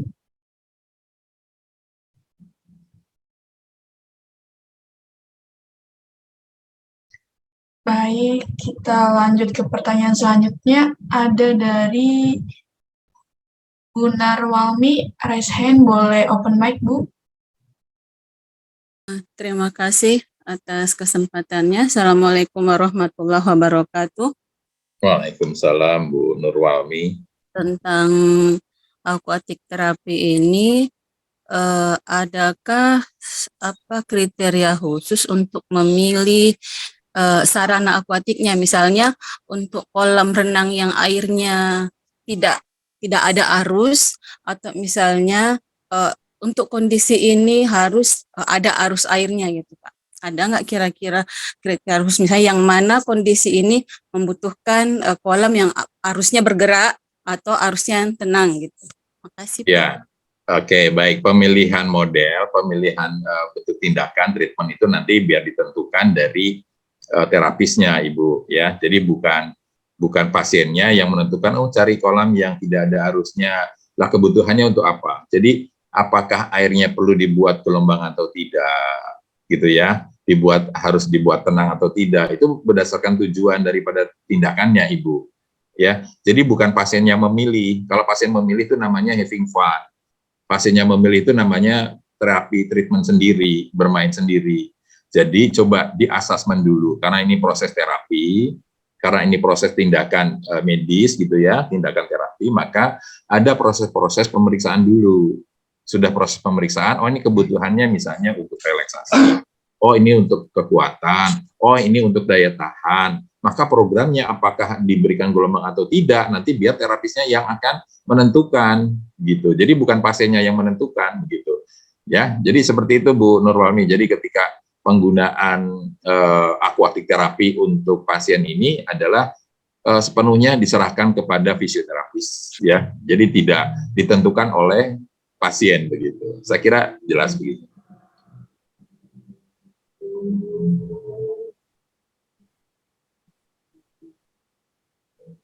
Demikian, Mbak Dia. Baik, Pak. Terima kasih. Lanjut ke pertanyaan selanjutnya, ada dari Bu Basilisa, bertanya, kalau daerah yang tidak ada kolam berenang, apakah bisa menggunakan pantai? Ya, baik. Pertanyaannya cukup harus cermat ini dalam menjawab, ya. Yang namanya aquatic itu zat cair. Zat cair itu boleh air tawar, boleh air laut, tetapi dipastikan bahwa ini aman, gitu. Ya kalau air pantai bisa saja, kalau selama memang aman untuk pasien, aman untuk terapis. Kita tidak tahu ada force majeure, ada tahu-tahu ada gelombang, ada angin, ada hujan, begitu kan. Tahu-tahu gelombangnya besar, gitu kan. Nah, kita kalau masalah bisa. Tadi ya, kalau pertanyaannya masalah bisa. Tetapi bagaimana persyaratan keamanannya? Kalau misalnya kolam di pinggir pantai, sudah enggak apa-apa. Kolam di pinggir pantai, tetapi persyaratan kolamnya memang sudah sesuai dengan apa yang saya jelaskan. Tetapi kalau di pantai-pantai umum, nanti tahu-tahu ada ubur-ubur. Nah, saya tidak berani untuk menjawab, oh bisa di pantai. Lah standarnya seperti apa gitu kan? Standar terapi kolam kan saya sudah menjelaskan. Tapi kalau masalah bisa di laut, bisa, silahkan bisa. Ya, tapi itu tidak sesuai dengan standar. Begitu, Bu Dia.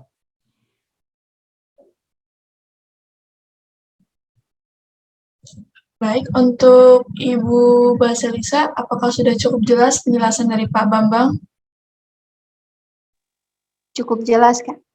Ya, baik. Baik, terima kasih. Kita lanjut ke pertanyaan selanjutnya dari Aziz Indra. Ada 2 pertanyaan nih, Pak. Yang pertama, metode akuatik yang mana yang paling cocok untuk anak dan mengapa, baik yang berkebutuhan khusus maupun tidak? Untuk pertanyaan kedua, untuk menangani pasien stroke yang tonus ototnya masih kurang atau kekuatan ototnya belum ada, biasanya kan kalau dibawa ke air mereka tidak bisa merasakan kakinya untuk menapak dan bahkan malah terangkat karena gaya apung air. Kalau seperti itu bagaimana, Pak? Terima kasih. Baik, ya. Jadi, istilahnya yang paling cocok gitu ya. Nah, inilah bahasanya kadang-kadang bisa paling cocok gitu ya. Jadi, kita mempelajari akuatik ini ada beberapa metode gerak yang ditujukan untuk satu tujuan gitu kan. Misalnya ya programnya adalah Haliwik. Haliwik di sana ada mental adjustment ya. Mental adjustment itu adalah mengkondisikan, mempersiapkan pasien terhadap kondisi kolam gitu. Jadi tidak bisa lantas anak berkebutuhan khusus dibawa ke kolam. Nah, dia belum berani dengan kondisi air, belum kondisi yang di tengah kolam. Nah, sehingga bertahap ya. Jadi masalah cocok itu kita berikan tahapan demi tahapan dari mental adjustment dulu gitu kan. Kemudian nanti berdiri di kolam gitu ya. Artinya penyesuaian lingkungan tubuhnya dengan kedalaman air gitu. Setelah itu baru gerakan-gerakan yang diperuntukkan anak berkebutuhan khusus untuk latihan berdiri. Nah, ketika Pak kan ototnya lemah, tidak bisa, mohon maaf, ototnya lemah tidak bisa berdiri di air. Ya tentunya kita tidak pakai kedalaman air yang akan mengangkat, ya, akan mengangkat pasien ini tiba-tiba mengangkat sendiri tangannya karena ada gaya buoyancy, ya. Air kedalaman, mohon maaf, air kedalaman 30 cm, 40 cm gitu ya, 30 sampai 50 cm, setengah meter gitu aja. Itu dengan pasien tidur, pasien stroke tidur. Sekali lagi, pasien stroke tidur telentang, ya, kalau misalnya kedalamannya hanya 30 cm, atau pakai program water shiatsu dengan kedalaman tadi sedalam diafragma, dengan menggunakan pelampung, tangan yang dipasang di kaki, kemudian dia menggerak-gerakkan tungkainya, dengan menggerakkan lengannya, ya. Tadi gambarannya bisa dilatih dengan air kedalaman 30 cm sampai 50 cm. Ya, pasiennya bisa tidur. Di sana bisa menggunakan kalau tidak ada pelampung. Kalau ada pelampung dengan kedalaman diafragma itu sekitar 130, 140 dengan alat bantu pelampung yang dipasang di tungkai, kemudian dengan programnya water shiatsu. Nah, ini pasien dengan mudah melakukan gerakan-gerakan untuk di lengan dan tungkainya yang mengalami kelemahan tadi akibat stroke, begitu ya. Jadi maka kalau kita sudah mengenal banyak gerakan-gerakan di akuatik, maka kita akan memilihkan mana yang cocok gitu ya. Bahasa mana yang cocok itu kalau kita sudah bisa mengenal berbagai gerakan-gerakan di akuatik gitu. Jadi bukan Pak Haliwik lebih cocok, nggak begitu. Di gerakan Haliwik ada yang cocok, ada yang tidak cocok. Di water shiatsu ada yang cocok, ada yang tidak cocok, gitu. Ya, jadi pemilihan metodenya, pemilihan geraknya tergantung bentuk-bentuk gerakan pada masing-masing program. Itu Pak Aziz. Terima kasih. Baik, untuk Pak Aziz, apakah jawabannya sudah jelas? Boleh melanjutkan apa enggak, Mbak? Mau menanggapi lagi boleh? Boleh, silahkan Pak.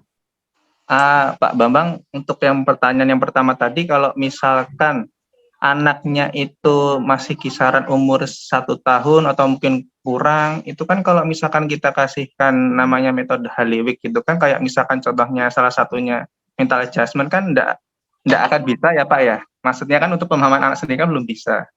Terus kalau seperti itu bagaimana Pak? Ya, baik.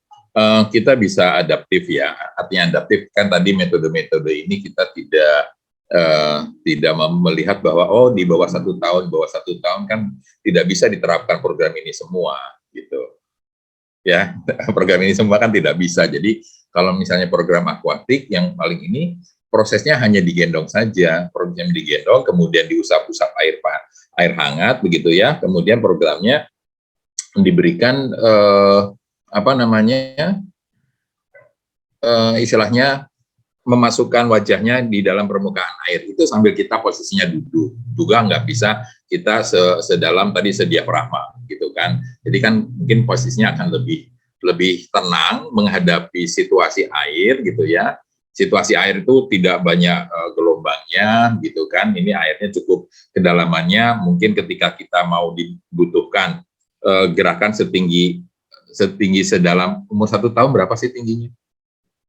Gitu ya kan, jadi disesuaikan dengan ukuran tingginya si baby gitu kan ya. Tapi kalau memang Pak ini harus di kedalaman lah, airnya harus hangat kan gitu. Kalau misalnya air dingin pasti si baby tadi umur 1 tahun kan masih baby ya. Nah kemudian nanti gerakan-gerakannya bukan gerakan-gerakan yang aliwi, bukan gerakan-gerakannya pada water shiatsu kan begitu ya. Paling hanya untuk bisa gerakan-gerakan yang mengembangkan, hanya dipegang saja aksilannya kanan kiri. Kemudian dengan gerakan-gerakan seperti dia bebas gerakan-gerakan lengan pada dan tunggainya gitu ya. Kemudian sekali-sekali wajahnya diusap dengan air kan begitu. Nah itu kalau di dalam bahasa Haliwik itu sudah mental adjustment gitu. Jadi mental adjustment yang seperti apa untuk anak-anak, untuk baby, kemudian untuk dewasa atau untuk orang tua itu berbeda ya. Jadi sama-sama mental adjustment, aplikasinya kalau pada bayi seperti apa, pada orang tua seperti apa itu berbeda. Begitu Pak Indra.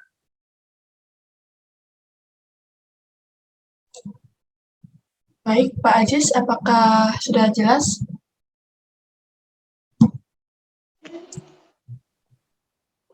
Saya sebenarnya masih bingung antara perbedaannya tadi antara yang si baby tadi sama yang dewasa.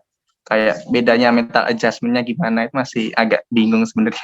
Ya, baik, bagus ya. Memang harus dibuktikan secara vokasional ya, secara psikomotor harus dibuktikan. Kalau dijelaskan seperti ini, nanti kita saling membayangkan saja sulit. Contoh begini aja ya. Ya, contoh begini aja. Mental adjustment pada dewasa, kita berhadapan ya, air setinggi dagu. Air setinggi dagu tahu ya, kita berdiri, berpegangan tangan, berhadapan nih, Pak Indra, bayangkan ya. Kita imajiner. Okay. Pak Indra berhadapan dengan saya, pegang tangan kanan, pegang tangan kiri, kedua tangan kita pegang, saling berhadapan, kemudian Pak, tolong tiupkan permukaan air. Ya, Bapak bisa melakukan kan? Bisa. Nah, itu kan Bapak paham dengan apa perintah saya kan? Betul, Kan pada baby nggak bisa, Mas. Ya, pada baby kan kita pasif, Mas, melakukannya. Kan nggak mungkin, ayo tiup, dong begitu loh. Masa anak kecil udah diajak ngomong kan dia nggak bisa kan, suruh meniup air untuk breathing, untuk kemudian pengenalan kedalaman air itu kan. Kalau dewasa kita bisa aja bicara secara lisan, secara verbal, oke, dia menerima. Kalau baby kan nggak mungkin, Pak. Kalau baby itu gimana? Ya kita bisa bayangkan Pak Indra. Ya Kak, baby kan dia belum ngerti bahasa kita, bagaimana caranya sama-sama mental adjustment. Jadi mentalnya orang dewasa dengan mentalnya baby berbeda. Bagaimana implementasinya? Nah Pak Indra saya kira bisa membayangkan. Kalau dijelaskan berarti nanti iya. Jadi nanti kita berdebatnya nggak selesai itu. Kalau misalnya Pak baby kan nggak bisa berenang, iya jelas. Pak baby kan nggak bisa niup, ya udah jelas. Padahal gerakannya kan tidak tergantung harus itu. Jadi dibasuhkan saja airnya kepada mukanya, reaksinya baby seperti apa? Sekali lagi, dibasuhkan saja air kolam itu, air hangat maupun air dingin kepada mukanya, baby akan bereaksi itu ketika ada usapan di wajahnya, kan begitu, Pak Indra? Ya. Oke Pak. Terima kasih. Baik, ya. Oke, lanjut. Terima kasih Mbak Dia. Baik, untuk pertanyaan terakhir ya Pak, karena waktunya terbatas, jadi kita dapat 7 pertanyaan Pak. Untuk pertanyaan terakhir saya bacakan dari Iputu Andre Sudiarsa. Izin bertanya, untuk pasien dengan LBP, gerakan apakah yang boleh dan tidak boleh dilakukan dalam aquatic terapi? Ya, jadi boleh tidak boleh ya. pertama kita perlu tahu dulu kira-kira LBP-nya akibat apa dulu. Kan LBP seperti yang kita pelajari ada yang akibat myogenik ya, akibat otot, ada yang mungkin artrogeniknya, mungkin ada osteogenik, mungkin ada neurogenik, kan begitu ya. Jadi akibat-akibat penyebabnya apa dulu. Nah, kemudian kalau indikasi ya, indikasi ini biasanya setelah nyeri, setelah ada penyebabnya akan timbul ketegangan otot di daerah pinggang, karena menahan nyeri itu proteksi fisiologis ya, proteksi fisiologis, sehingga kita perlu relaksasi ada di sana ya, relaksasi ada di sana, sehingga hati-hati sekali gerakan yang full ROM, gerakan yang ring of motion-nya penuh, karena akan menekan daripada timbulnya nyeri tadi, sehingga gerakannya akan halus. Gerakan-gerakannya maka dengan salah satu water shiatsu dengan one leg offering namanya, one leg offering dengan atau gerakan siwit itu gerakan rumput laut, kita akan menggerakkan, memobilisasi vertebra pada daerah panggulnya, di daerah lumbalnya itu pelan-pelan sekali, memobilisasi daerah panggulnya. Itu gerakan-gerakan yang halus, tidak kasar ya, tidak kasar itu tidak menekan daripada foramen intervertebralisnya kalau itu neurogenik ya. Kemudian dengan one leg offering, dengan offering itu adalah dengan gerakan yang menggeserkan tubuh pasien di permukaan air, ini akan terjadi penguluran otot-otot di daerah pinggang. Nah, kemudian arahnya itu tadi, arahnya ada ke depan, ada yang ke belakang. Kalau di arah ke depan, ya arah ke depan itu tubuh pasien ke depan, bergeser ke depan, maka akan terjadi penekanan pada foramen intervertebralisnya, maka itu gerakan yang tidak boleh. Tapi gerakan-gerakan yang ke belakang, dia akan terjadi penguluran pada otot-otot daerah pinggang, nah itu yang indikatif, yang boleh. Nah, sehingga seorang terapis harus bisa memilihkan, ya, memilihkan gerakan-gerakan di akuatik ini. Jadi ketika saya katakan bahwa gerakan akuatik metode Watsu ada 17, kemudian ada pasien sakit pinggang diberikan gerakan 1 sampai 17. Ya nggak begitu, salah ya. Salahnya bukan upacara. Bukan upacara itu pertama harus laporan dulu, kedua harus ini, ketiga harus ini, 4. Nggak begitu. Ya, jadi dipilihkan gerakan-gerakan yang indikatif di water shiatsu untuk pasien tertentu. Nah, kalau indikasi dan kontraindikasinya nanti kita bicara ya akibat apa dulu. Begitu. Di mana nyerinya? Sehingga kita tahu bahwa oh, gerakan ini yang kita hindari. Gerakan itu yang kita harus lakukan. Contoh begini, ada LBP, pasien disuruh renang terapi sama dokternya. Pak, renang ya. Renang kemudian dia pakai gaya katak. Apa yang terjadi? Nyerinya bertambah. Kan ini gaya, terapi renang. Kemudian si bapaknya tadi pakai gaya katak. Ya, kapan sembuhnya? Begitu. Ya, jadi memang ada gerakan-gerakan yang harus kita pelajari yang disesuaikan dengan kasusnya. Begitu. Jadi bukan asal ini LBP langsung ini apa namanya diberikan akuatik, nggak begitu. Kita lihat dulu kira-kira nyerinya seperti apa, gangguannya bagaimana, keluhannya seperti apa. Nah itu nanti akan ada gerakan-gerakan tertentu yang indikatif diberikan. Begitu, Mbak Putu. Oh, satu pertanyaan lagi, Mbak. Bisa? Siap Pak. Ya itu silakan. Boleh, Pak. Iya, ya. Ya, terima kasih Pak Bambang. Ya Pak Maksi, ya silakan. Nah, baru kita bisa ketemu lewat Zoom. Ya, Yang saya tanya simpel aja Pak. Ya. Pengaruh akuatik ini terhadap hipertensi gimana Pak? Apakah ada efek untuk menurunkan? Itu aja Pak. Terima kasih Pak Bambang. Ya, Bapak. Jadi memang hipertensi ini banyak ini Pak ya, banyak disarankan ya untuk terapi di apa namanya dengan renang. Kebanyakannya rata-rata dengan renang sih, rata-rata dengan renang. Nah, Bapak ya, tekanan darah ketika kita berikan apa namanya itu tadi floating rest ya, dengan relaksasi seluruh tubuhnya itu akan banyak menurunkan tekanan darah Bapak. Jadi dengan floating rest, dengan mengistirahatkan tidur di atas permukaan air dengan air hangat, ini banyak menurunkan kerja jantung yang tadinya takikardi menjadi dia slow, menjadi pelan-pelan, dan pembuluh darahnya akhirnya akan banyak menurun. Begitu. Terima kasih Pak Bambang. Ya. Ada satu lagi tentang ini, apa? kalau kita berhubungan dengan yang panas, apalagi di kolam renang, kalau kita kasih yang hangat, apakah tidak menambah hipertensinya, Pak? Bagaimana Pak? Mohon maaf dari soal. Kalau di air hangat tadi Pak Bambang sebutkan, Ya, yang hangatnya kira-kira berapa derajat itu Pak kalau hangat? baik. Ya, Tapi baik. yang pasti kalau di hampir renang, Ya. itu kalau hangatnya agak tinggi naiknya Pak. Gitu ya. Jadi Iya. begini Bapak, nah ini untuk semuanya juga ya, untuk menentukan hangatnya air ya. Suhu tubuh kita adalah 36-37 derajat ya. Nah, bagaimana cara menentukan 36-37? Kita kan tidak bisa bawa termometer kemana-mana gitu ya. Kalau yang putra udah jelas tuh, kalau kita buang air kecil, kemudian kebetulan saja urin kita mengenai tangan kita atau mengenai kaki kita, itu hangatnya sudah paham Pak ya, sebesar itu gitu. Berarti kan airnya hangatnya segitu Pak. Nah, jadi kita bisa rabahkan kalau di air kolam itu hangatnya seberapa, itu kita bisa tahu sesuai dengan suhu tubuh kita. Kalau misalnya dingin Pak, ini airnya terlalu dingin atau tidak? Kalau airnya dingin atau tidak, kita bisa hafal dengan suhu ruangan. Suhu ruangan itu kalau kita masuk dalam ruang, AC kita itu biasanya ada di 16-17 itu, di bawah 20. Nah, berarti kalau sudah begitu itu air dingin. Nah, air dingin kita di kolam itu sekitar 23 derajat, 20-23 berarti sudah mendekati dingin gitu.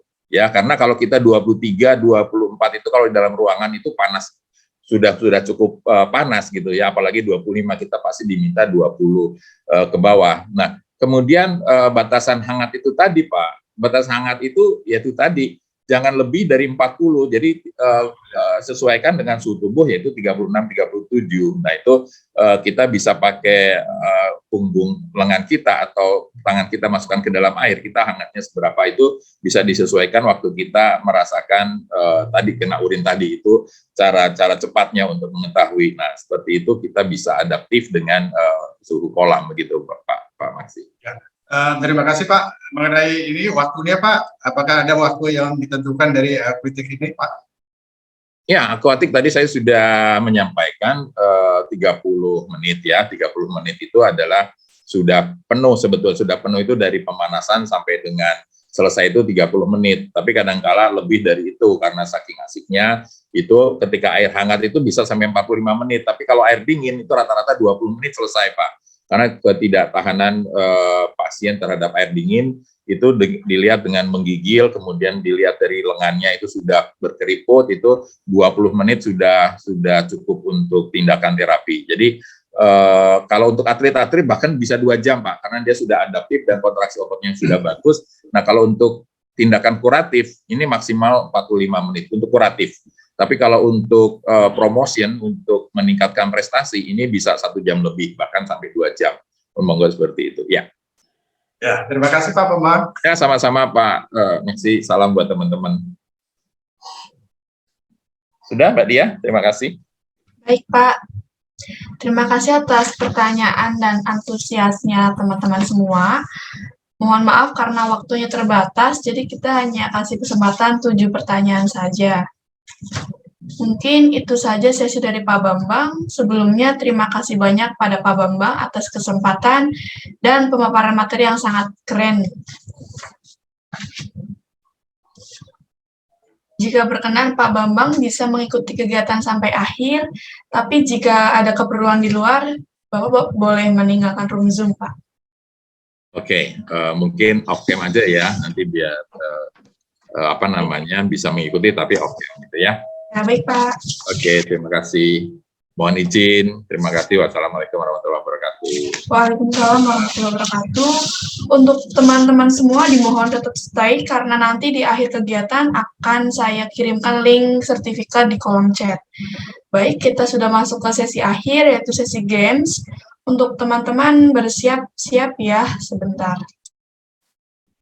Oke teman-teman, untuk linknya sudah saya kirimkan di kolom chat. Teman-teman bisa diklik saja, dan untuk teman-teman yang ingin barcode juga bisa lihat di layar ya. Apakah sudah muncul layarnya?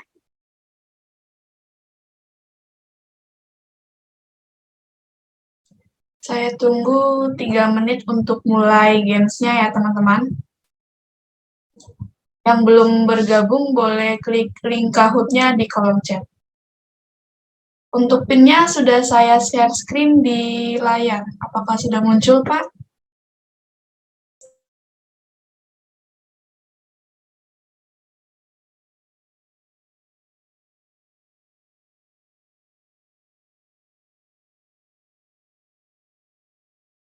Baik, kita mulai untuk pertanyaan pertama.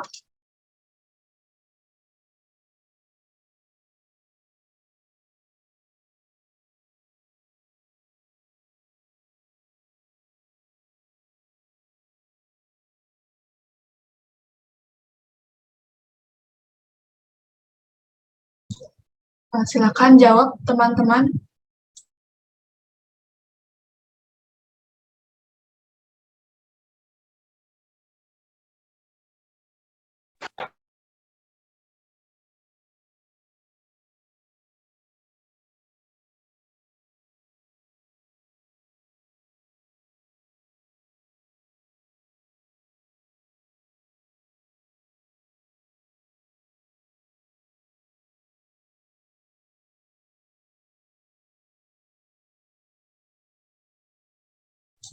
Baik, untuk pertanyaan selanjutnya.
Untuk peringkat pertama di soal kedua dimenangkan oleh Melvi. Kita lanjut ke pertanyaan selanjutnya, teman-teman.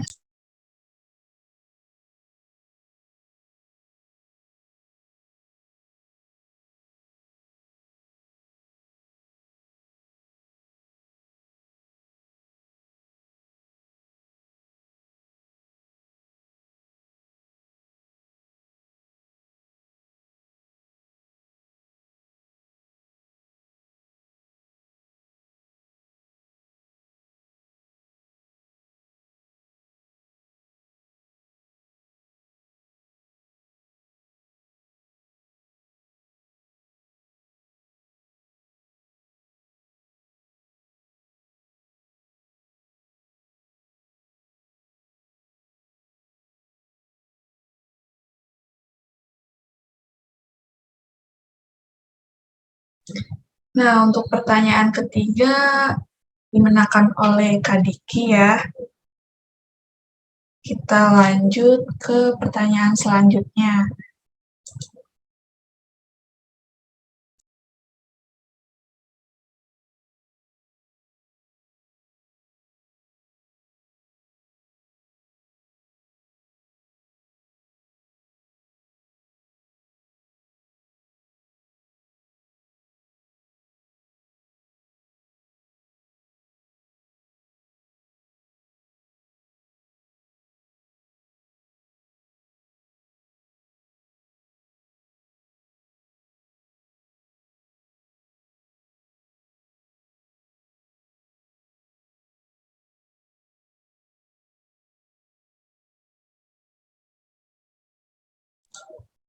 Wah, untuk Kak Diki masih bertahan di posisi pertama ya. Kita lihat di pertanyaan terakhir, siapa yang menang.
Selamat untuk Kak Diki karena sudah memenangkan games pada kegiatan hari ini.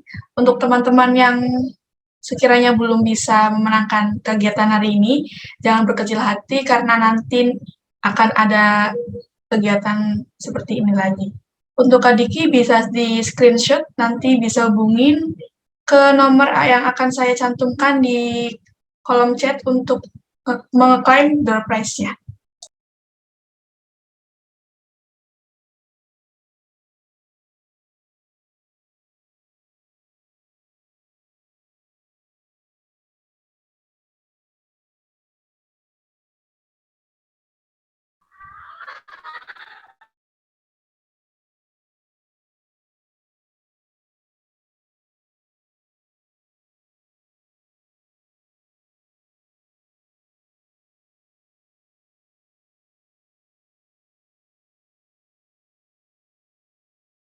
Untuk pemenang yang tadi bisa menghubungi nomor yang tertera di kolom chat dan sertakan bukti bahwa menang pada kegiatan hari ini.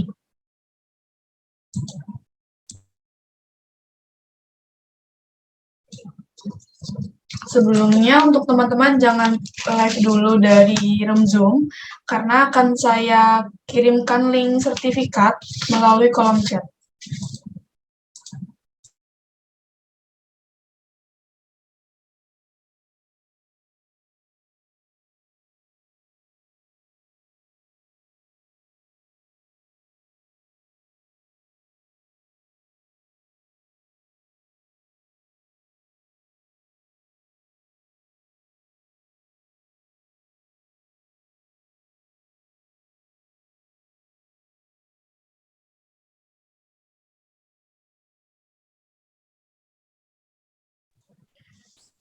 Oke teman-teman, linknya sudah saya kirimkan di kolom chat.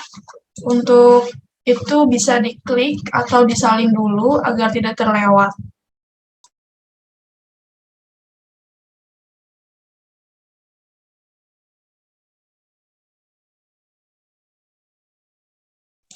Baik, untuk kegiatan hari ini sudah selesai teman-teman. Terima kasih atas partisipasi dan waktunya untuk mengikuti kegiatan hari ini. Akhir kata, saya Dia Ayuni Dwi Harsi selaku moderator. Mohon maaf apabila ada kesalahan. Pamit undur diri. Wassalamualaikum warahmatullahi wabarakatuh. Waalaikumsalam. Waalaikumsalam warahmatullahi wabarakatuh.